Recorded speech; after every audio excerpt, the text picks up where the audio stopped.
Prime time bulletin के प्रायोजक हैं Arth skin and fitness centre, Bharat का पहला व एकमात्र QAI accredited centre, US FDA and European Union approved equipments, Arth building, Madhuban, Udaipur. नमस्कार, मैं हूं ज्योति। आप देख रहे हैं news 91 Rajasthan. Prime time bulletin में आपका स्वागत है। प्रदेश और संभाग की ताजा तरीन खबरों के लिए हमारा चैनल सब्सक्राइब करें और बेल आइकन जरूर दबाएं। चलिए खबरों का सिलसिला शुरू करने से पहले नजर डालते हैं अब तक की टॉप हेडलाइंस पर। हेडलाइन के प्रायोजक हैं आरके प्रॉपर्टीज एंड कंसल्टेंट। आपके लिए आरके प्रॉपर्टीज लाए हैं सेक्टर 14 आबादी क्षेत्र में 200 फीट रिंग रोड के पास UIT converted plot. Padmavati Vihar में अपना प्लॉट बुक करने के लिए आज ही विजिट करें RK properties and consultant, star tower hotel Akriti के पास, उदयपुर। सब्जियों की आड़ में हो रही शराब तस्करी का हुआ भंडाफोड़, एक तस्कर को किया मौके से गिरफ्तार। स्कूली ऑटो वैन चालकों की हड़ताल हुई समाप्त, बच्चों की सुरक्षा सुनिश्चित करने का दिया निर्देश। सामाजिक कार्यकर्ता सनी टोपो ने बाप पार्टी पर साधा निशाना, कहा आदिवासियों को भ्रमित कर अलगाव फैलाने की कोशिश की जा रही है। MLSU कुलगुरु सुनीता मिश्रा का इस्तीफा हुआ मंजूर, औरंगजेब को लेकर दिए बयान के बाद आई थी विवादों में। उदयपुर जिले में अवैध शराब के खिलाफ पुलिस का अभियान लगातार सख्त होता जा रहा है। खेरवाड़ा थाना पुलिस ने नाकाबंदी के दौरान एक पिकअप से 80 कार्टून हरियाणा निर्मित अंग्रेजी शराब जब्त कर एक तस्कर को गिरफ्तार किया। वहीं सुखेर थाना क्षेत्र में चीरवा टनल के पास सड़क किनारे पलटी एक पिकअप से सब्जियों के नीचे छिपाई गई शराब की बड़ी खेप बरामद की गई है। दोनों मामलों में पुलिस ने वाहन जब्त कर आबकारी अधिनियम में प्रकरण दर्ज कर आगे की जाँच शुरू कर दी है। उदयपुर जिला पुलिस अधीक्षक योगेश गोयल के निर्देशन में अवैध शराब के खिलाफ चल रहे अभियान के दौरान एक बार फिर बड़ी सफलता मिली है। खेरवाड़ा थाना क्षेत्र में गुरुवार को पुलिस ने नाकाबंदी के दौरान एक सफेद पिकअप को रोककर तलाशी ली। गाजर की थैलियों से भरे वाहन के अंदर नीचे छिपाकर रखे गए हरियाणा निर्मित 80 कार्टून अंग्रेजी शराब बरामद हुई। पूछताछ में चालक ने अपना नाम राजवीर गुर्जर बताया। उसके पास शराब परिवहन का कोई वैध लाइसेंस नहीं था। पुलिस ने वाहन और शराब जब्त कर आरोपी राजवीर गुर्जर को गिरफ्तार कर लिया। बरामद शराब की अनुमानित कीमत करीब 8 लाख रुपए और वाहन की कीमत 12 लाख रुपए बताई गई। वहीं दूसरी ओर सुखेर थाना क्षेत्र में 25 नवंबर की रात पुलिस टीम को सूचना मिली कि चीरवा टनल से पहले एक संदिग्ध पिकअप पलटी हुई है। मौके पर पहुंची टीम ने पाया कि वाहन के पीछे सब्जी भरी हुई थी और ऊपर सफेद पाल ढका हुआ था। क्रेन की मदद से वाहन को सीधा करवाया गया और सब्जियों को हटाकर चेक किया गया तो अंदर विभिन्न ब्रांड की अंग्रेजी शराब और बियर के कार्टून मिले। चालक मौके से फरार था, जिसे पुलिस तलाश रही है। पिकअप और शराब को जब्त कर आबकारी अधिनियम के तहत मामला दर्ज किया गया है। उदयपुर के heart of city Delhi gate पर SMB प्लाजा आपके लिए लाए हैं साधारण किराए में 250 से 1000 स्क्वायर फीट के व्यवसायिक परिसर, फाइनेंशियल इंस्टीट्यूट, चार्टर्ड अकाउंटेंट्स और IT प्रोफेशनल जैसे व्यवसाय के लिए सबसे उपयुक्त। डायल करें 9982043852। उदयपुर में पिछले 2 दिन से जारी ऑटो और वैन चालकों की हड़ताल गुरुवार को समाप्त हो गई। इंडियन ऑटो रिक्शा चालक श्रमिक यूनियन और बाल वाहिनी ऑटो वैन संघर्ष समिति के सदस्यों ने बताया कि बच्चों और अभिभावकों की सुविधा को ध्यान में रखते हुए ये फैसला लिया गया है। चालकों को हाईकोर्ट के आदेश का पालन करते हुए ओवरलोडिंग नहीं करने के विशेष निर्देश दिए। उदयपुर में पिछले 2 दिनों से चल रही ऑटो वैन चालकों की हड़ताल गुरुवार को समाप्त कर दी गई। संघर्ष समिति के सदस्य भगवती लाल साहू ने बताया कि बच्चों और अभिभावकों को परेशानी का सामना न करना पड़े, इसलिए तत्काल प्रभाव से चालकों ने हड़ताल समाप्त की। संघर्ष समिति ने जिला कलेक्टर और ADM को पहले ज्ञापन दिया था। बुधवार को RTO और एडिशनल SP से मुलाकात में चालकों को कानून के दायरे में रहकर काम करने और ओवरलोडिंग नहीं करने की सख्त सलाह दी गई। भगवती लाल साहू ने कहा कि अब बच्चों को वैन और ऑटो में उम्र और क्षमता के अनुसार ही बिठाया जाएगा। छोटे बच्चों की संख्या को ध्यान में रखते हुए प्रत्येक वाहन में नियमानुसार बच्चों को बिठाया जाएगा।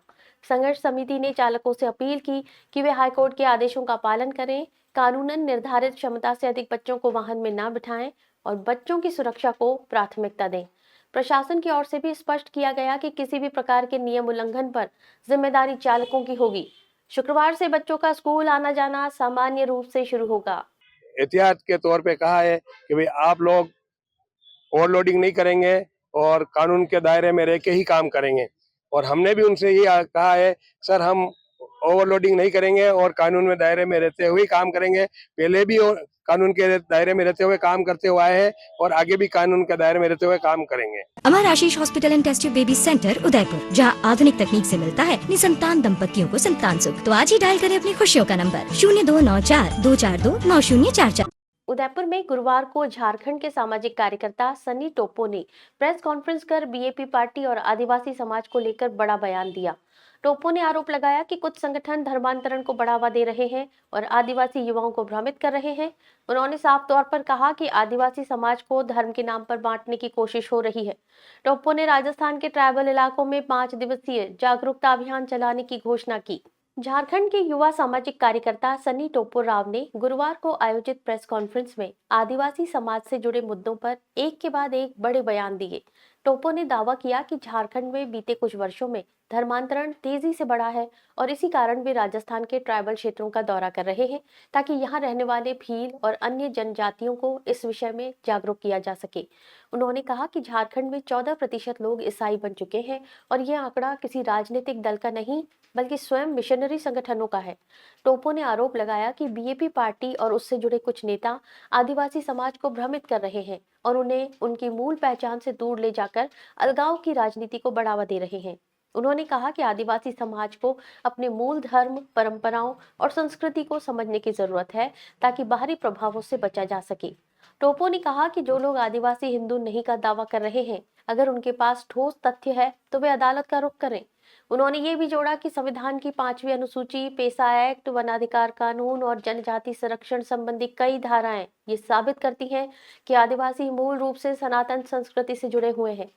आगामी दिनों में राजस्थान के मेवाड़, डूंगरपुर, बांसवाड़ा, प्रतापगढ़ और भीलवाड़ा जिलों में पहुंचकर टोप्पो समाज के युवाओं और बुद्धिजीवियों से सीधे संवाद करेंगे। वे 5 दिनों तक आदिवासी छात्रावासों, ग्रामीण इलाकों और युवाओं के समूहों के साथ बैठकें करेंगे। टोप्पो ने कुछ मिशनरी संगठनों पर छल कपट से धर्म परिवर्तन कराने के आरोप भी लगाए और कहा कि राजस्थान के नए कानून के अनुसार ऐसे मामलों में 10 से 20 साल जेल और 10 लाख रुपए तक के जुर्माने का प्रावधान है। उन्होंने अंत में कहा कि आदिवासी समाज को अपनी समस्याओं, शिक्षा और अधिकारों पर फोकस करना चाहिए और समाज के नाम पर चल रही विभाजनकारी राजनीति को पहचानना जरूरी है। जो आदिवासी धर्म परिवर्तन करेगा या किया हो वो आदिवासी बिल्कुल भी नहीं है। इसलिए नहीं है कि वो ऑलरेडी धर्म परिवर्तन करने के साथ ही ईसाई या इस्लाम बन गए हैं और वो अल्पसंख्यक कैटेगरी में चले गए हैं संविधान के तहत। तो उनको जनजाति समाज का जो हम मूल आदिवासियों को मिलना चाहिए वो हड़प रहे हैं, वो डकार रहे हैं। तो उनसे जो है छुटकारा पाने के लिए हम लोग जो है जंतर मंतर पे जुटेंगे। पूनम फर्नीचर 31 वर्षों से आपकी सेवा में। Office, hospitals, hotels, college, corporate और सभी तरह के गवर्नमेंट इंस्टीट्यूशंस में टर्नकी प्रोजेक्ट्स विशेषज्ञ पूनम फर्नीचर्स आपके लिए लाए हैं 0 डाउन पेमेंट 0% ब्याज पर आसान ऋण योजना। घर के आंगन सा लगे ससुराल का हर कोना। पूनम फर्नीचर के बिना बिटिया ससुराल न जाए। Poonam furnitures, Hiranmagri, sector 5, main road, Udaipur. Udaipur की मोहनलाल सुखाड़िया विश्वविद्यालय की कुलगुरु प्रोफेसर सुनीता मिश्रा का इस्तीफा राजभवन द्वारा मंजूर कर लिया गया है। उनका इस्तीफा पिछले विवाद के बाद आया था जिसमें उन्होंने औरंगजेब को कुशल प्रबंधक बताया था। इससे छात्रों और समाज में गुस्सा फैला और प्रदर्शन हुए। प्रदर्शनकारियों और छात्र संगठनों ने इसे मेवाड़ की जन भावना की जीत बताया। प्रशासन ने मामले की गंभीरता को देखते हुए उन्हें पहले मेडिकल अवकाश पर भेजा था। मोहनलाल सुखाड़िया विश्वविद्यालय में पिछले कुछ दिनों से जारी विवाद आखिरकार अपने निष्कर्ष पर पहुंच गया है। प्रोफेसर सुनीता मिश्रा के खिलाफ उनके एक बयान को लेकर छात्रों, समाज और छात्र संगठनों ने विरोध प्रदर्शन किया। विश्वविद्यालय में आयोजित कार्यक्रम में प्रोफेसर मिश्रा ने मुगल शासक औरंगजेब को कुशल प्रबंधक बताया, जिसे विरोध और महाराणा प्रताप के अपमान के रूप में देखा गया। स्थिति की गंभीरता को देखते हुए राजभवन ने पहले उन्हें मेडिकल अवकाश पर भेजा और मामले की जांच के लिए संभागीय आयुक्त उदयपुर की अध्यक्षता में एक समिति का गठन किया। इसी बीच सुनीता मिश्रा ने राजभवन को अपना इस्तीफा सौंपा, जिसे शुक्रवार को राज्यपाल द्वारा स्वीकार कर लिया गया। श्री राजपूत करणी सेना के संभागीय अध्यक्ष डॉक्टर परमवीर सिंह दुलावत ने इसे मेवाड़ की आम जनमानस की जीत बताया। उन्होंने कहा कि ये फैसला किसी व्यक्ति की व्यक्तिगत जीत नहीं, बल्कि छात्रों, जनप्रतिनिधियों और पूरे मेवाड़ के नागरिकों की मांग और भावनाओं की जीत है। उन्होंने प्रशासन का धन्यवाद करते हुए कहा कि समय रहते कार्रवाई हुई, जो इतिहास और सामाजिक सम्मान की रक्षा के लिए जरूरी थी। किसी व्यक्ति की जीत नहीं है, किसी जीत और हार का विषय नहीं है। ये मेवाड़ की आम जनमानस के मन की भावना की जीत है।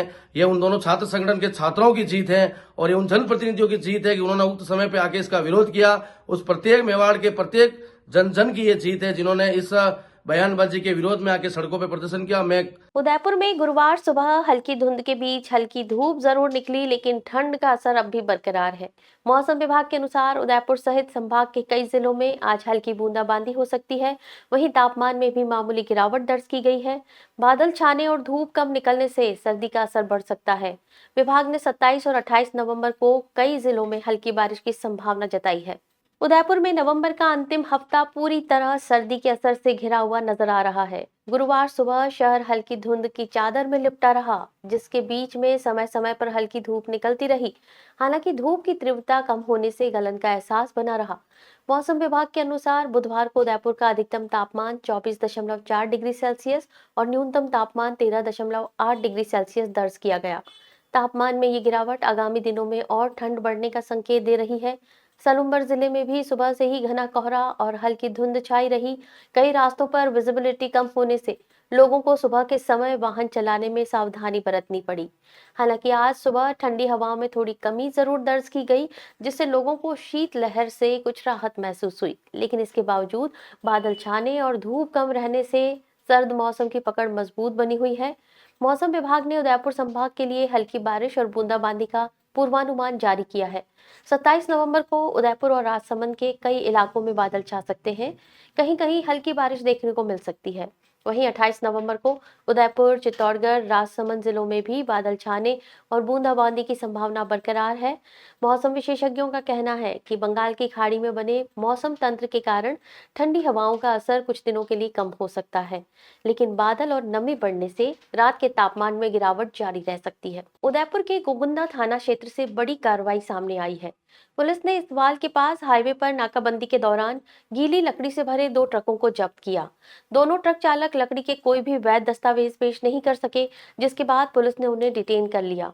प्राथमिक जांच में सामने आया है कि लकड़ी राजसमंद से भरकर गुजरात ले जाई जा रही थी। पुलिस ने वन विभाग को सूचना दे दी है और पूरे मामले की जांच जारी है। गोगुंदा थाना पुलिस ने हाईवे पर लगातार बढ़ रही लकड़ी तस्करी पर बड़ी कार्रवाई करते हुए गुरुवार को इस्वाल के पास नाकाबंदी के दौरान 2 ट्रकों को रोककर जांच की। थानाधिकारी श्याम सिंह चारण के नेतृत्व में की गई इस कार्रवाई में दोनों ट्रकों में बड़ी मात्रा में गीली लकड़ी भरकर ले जाई जा रही थी। पुलिस ने जब चालकों से दस्तावेज मांगे तो वे कोई भी वैध परमिट या अनुमति पत्र प्रस्तुत नहीं कर पाए। जांच में सामने आया कि ये ट्रक राजसमंद से लकड़ी लेकर गुजरात भेजे जा रहे थे। पुलिस ने तुरंत कार्रवाई करते हुए दोनों चालकों अनवर और वसीम को डिटेन कर लिया। दोनों आरोपी गुजरात के जूनागढ़ के रहने वाले हैं। दोनों से गहन पूछताछ की जा रही है ताकि ये पता लगाया जा सके कि इस तस्करी के पीछे कौन सा नेटवर्क सक्रिय है और लकड़ी की सप्लाई चेन कहां तक फैली हुई है। प्राथमिक जानकारी के अनुसार गोगुंदा हाईवे पर पिछले कुछ समय से भारी मात्रा में लकड़ी की तस्करी की सूचनाएं मिलती रही हैं। इसी के चलते पुलिस ने निगरानी बढ़ाई और नाकाबंदी सख्त की। कार्रवाई की जानकारी मिलते ही गोगुंदा वन विभाग के अधिकारियों को भी मौके पर बुलाया गया। उदयपुर में खेलो इंडिया प्रतियोगिताओं के तहत 28 नवंबर से बीच वॉलीबॉल की शुरुआत होगी, जिसे लेकर 2 कोर्ट तैयार किए गए हैं। गुजरात से 600 टन रेती बिछाई गई है और दर्शकों के बैठने और खिलाड़ियों के भोजन के लिए फूड कोर्ट की व्यवस्था की गई है। आयुक्त राहुल ने व्यवस्थाओं का जायजा लिया। वहीं कयाकिंग, कैनाइंग प्रतियोगिता भी फतेह सागर पर आयोजित की जाएगी। उदयपुर महाकालेश्वर मंदिर के पीछे फतेह सागर झील किनारे 28 नवंबर से बीच वॉलीबॉल प्रतियोगिता का आयोजन किया जाएगा। इसके लिए 2 आधुनिक कोर्ट बनाए गए हैं और गुजरात से लाए गए करीब 600 टन रेत को बिछाकर ये कोर्ट तैयार किए गए हैं। खिलाड़ियों और स्टाफ के आराम और भोजन के लिए फूड कोर्ट की भी व्यवस्था की गई है। इसके साथ ही दर्शकों के लिए भी अलग से बैठने की व्यवस्थाएं की गई हैं ताकि प्रतियोगिता का अनुभव सुविधाजनक और रोमांचक हो सके। उदयपुर विकास प्राधिकरण के आयुक्त राहुल ने बुधवार को मैदान का निरीक्षण कर व्यवस्थाओं का जायजा लिया। इसके अलावा फतेह सागर झील पर कयाकिंग और कैनाइंग प्रतियोगिता का भी आयोजन होगा। यहाँ 8 लेन का निर्माण और जेटी लगाई जा चुकी है। प्रतियोगिता के दौरान सुरक्षा और संचालन के लिए पर्याप्त कर्मचारियों और जीवन रक्षक दल की तैनाती की जाएगी। प्रतियोगिताओं में देश भर से खिलाड़ी भाग लेंगे और विभिन्न आयु वर्ग के प्रतिभागी अपनी क्षमता और कौशल का प्रदर्शन करेंगे। आयोजकों ने कहा कि ये कार्यक्रम न केवल खेलों को बढ़ावा देगा, बल्कि उदयपुर को राष्ट्रीय और अंतर्राष्ट्रीय खेल मानचित्र पर भी प्रमुख बनाएगा। बांसवाड़ा में ग्रामीणों ने नई बनी ग्राम पंचायत सालिया में किए गए अपने विलय का विरोध किया है। ग्रामीणों का कहना है कि पाड़ीकला पंचायत उनके गांव से बेहद नजदीक है और वहां से उन्हें सभी मूलभूत सुविधाएं आसानी से मिलती हैं, जबकि सालिया न केवल 5 किलोमीटर दूर है, बल्कि रास्ते में नाला और नदी पार करनी पड़ती है, जिससे दुर्घटना का खतरा बना रहता है। ग्रामीणों ने राजनीतिक दबाव में लिए गए इस निर्णय की जांच और पुनर्विचार की मांग की। बांसवाड़ा जिले के ग्राम कंडोला पाड़ा में पंचायत पुनर्गठन के निर्णय को लेकर ग्रामीणों में नाराजगी बढ़ती जा रही है। ग्रामीणों ने जिला कलेक्टर को ज्ञापन सौंपते हुए कहा कि उन्हें नवसृजित ग्राम पंचायत सालिया में शामिल किया जाना बिल्कुल अव्यवहारिक है। ग्रामीणों के अनुसार उनका गांव पाड़ीकला पंचायत से मात्र 500 मीटर की दूरी पर है, जहां से वे वर्षों से सभी शासकीय सुविधाएं लेते आ रहे हैं। वहीं सालिया पंचायत उनसे लगभग 5 किलोमीटर दूर है और वहां पहुंचने के लिए लोगों को नदी और बड़े नाले को पार करना पड़ता है, जिससे बरसात के दिनों में जोखिम और बढ़ जाता है। ग्रामीणों का कहना है कि पाड़ीकला पंचायत में उन्हें अस्पताल, पशु चिकित्सा केंद्र सहित आवश्यक सरकारी सेवाएं सुगमता से उपलब्ध रही हैं, जबकि सालिया पंचायत में इन सुविधाओं का अभाव है, जिससे भविष्य में ग्रामीणों को गंभीर समस्याओं का सामना करना पड़ सकता है। ग्रामीणों ने इस निर्णय को राजनीतिक लाभ के लिए गाइडलाइन की अनदेखी बताते हुए असंतोष जताया। ज्ञापन में ग्रामीणों ने मांग की कि कंडोला पाड़ा को पहले की तरह पाड़ीकला पंचायत में ही रखा जाए, क्योंकि यहीं से उनकी प्रशासनिक और दैनिक जरूरतें पूरी होती हैं। इसके साथ ही उन्होंने पाड़ी खुर्द को सालिया पंचायत में वापस जोड़ने की मांग रखी, जिसे उन्होंने भौगोलिक और प्रशासनिक रूप से अधिक उचित बताया। उनका कहना है कि प्रशासनिक सीमाओं का निर्धारण राजनीतिक हितों से नहीं, बल्कि जनता की सुविधा और स्थानीय जरूरतों को देखते हुए होना चाहिए। हमारा ये गांव वासियों का सबका एकजुट होकर निवेदन हम करने के लिए सबको ज्ञापन देने आए हैं, तो हम आज नहीं हटेंगे और कल नहीं हटेंगे। अगर यहाँ से पाड़ीकला से हमको हटा दिया तो सालिया में हम नहीं जाएंगे और ना किसी को वोट। उदयपुर में हजरतगंज शहीदा बाबा के 3 दिवसीय 77वें उर्स का आगाज शुक्रवार से होने जा रहा है। दरगाह परिसर में परचम कुशाई की रस्म के साथ कार्यक्रमों की शुरुआत होगी। दरगाह कमेटी ने तैयारियों को अंतिम रूप दे दिया है, ताकि आने वाले जायरीन को किसी भी तरह की परेशानी न हो। उदयपुर के अम्बावगढ़ पहाड़ी स्थित ऐतिहासिक दरगाह हजरतगंज शहीदा बाबा में इस बार 77वां 3 दिवसीय उर्स आयोजित होगा, जिसकी शुरुआत शुक्रवार से होगी। दरगाह कमेटी के सदर गुलाम मोइनुद्दीन कादरी राजा भाई की अध्यक्षता में हुई बैठक में व्यवस्थाओं की समीक्षा हुई और कमेटी के सदस्यों को उनकी जिम्मेदारियां सौंपी गई। कमेटी का कहना है कि शहर और आसपास के इलाकों से आने वाले जायरीन के लिए इस बार विशेष व्यवस्था की गई है, ताकि वे बिना किसी असुविधा के उर्स की रस्मों में शामिल हो सकें। उर्स 28 से 30 नवंबर तक इस्लामी माह जमादिल आखिर की तारीखों 6, 7 और 9 के मुताबिक मनाया जाएगा।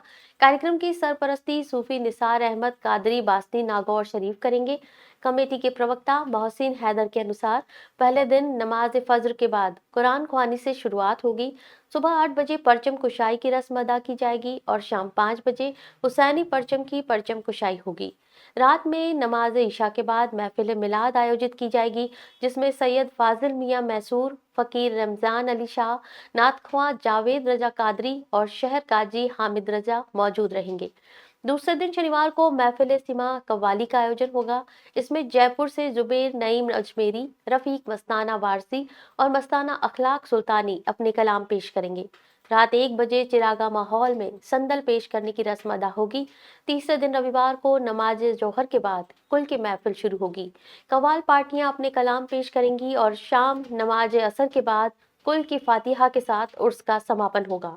दरगाह कमेटी की ओर से तीनों दिन आम लंगर भी जारी रहेगा। बांसवाड़ा जिले में मादक पदार्थों के खिलाफ चल रहे विशेष अभियान के तहत पुलिस ने अब तक की सबसे बड़ी कार्रवाई की है। मोना डूंगर चेक पोस्ट पर पुलिस ने एक ट्रक से 23 क्विंटल से अधिक अफीम डोडा चूरा बरामद किया है। ट्रक में ऊपर उर्वरक के कट्टे थे, जिनके नीचे मादक पदार्थ छुपाया गया था।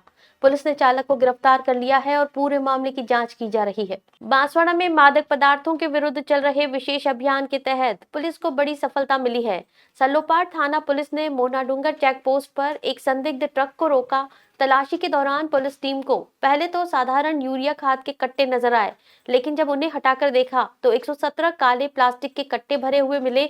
इन कट्टों में 23 क्विंटल 59 किलो से ज्यादा अवैध अफीम डोडा चूरा भरा हुआ था, जिसकी अंतर्राष्ट्रीय बाजार में में कीमत करीब 3 करोड़ 70 लाख रुपए बताई जा रही है। ये कार्रवाई पुलिस अधीक्षक सुधीर जोशी, अतिरिक्त पुलिस अधीक्षक राजेश भारद्वाज और डीएसपी संदीप सिंह शक्तावत के निर्देशन में की गई।